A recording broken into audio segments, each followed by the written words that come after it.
with regret, with great regret.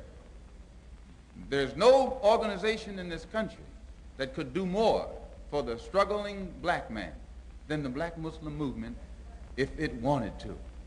But it has gotten into the possession of a man who's become senile in his old age and perhaps doesn't realize it.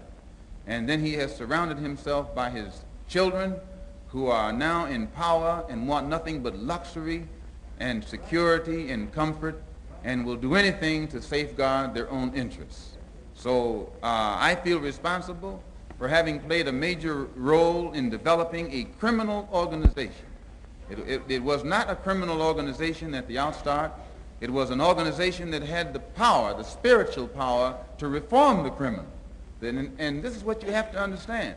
As long as that strong spiritual power was in the movement, it gave the moral strength to the believer that would enable him to rise above all his negative tendencies. I know, because I went into the movement with more negative tendencies for the betterment of the community by any means necessary.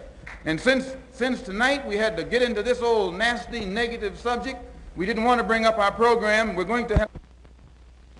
But as the African nation got it, we became proud of it. And became proud of it, we began to have something effect with it. But you mentioned conspiracy between the black Muslims and the right wing in this country. Could you elaborate on it? I mentioned the conspiracy between the Muslims and the right wing in this country. I know for a fact that there is a conspiracy between the Muslims and the Lincoln Rockwell Nazi and also the Ku Klux Klan. There is a conspiracy. Describe this conspiracy. Well, the Ku Klux Klan made a deal, or were trying to make a deal with Elijah Muhammad in 1960 in the home of Jeremiah X, the minister in Atlanta at that time, who at present is the minister in Philadelphia.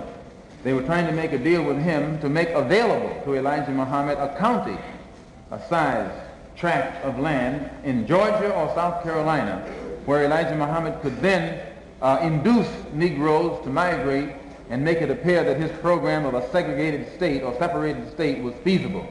And to what extent these negotiations finally developed, I do not know, because I was not involved in them beyond the period of December 1960.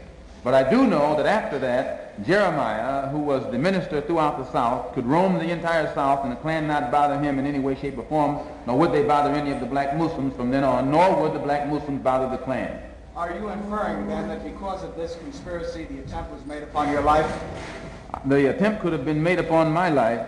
Ask that again. Are you inferring that because of this conspiracy, the attempt was made on your life? Not necessarily that conspiracy. The attempt was made upon my life because I speak my mind and I know too much, and they know that I will speak it whether they like it or not.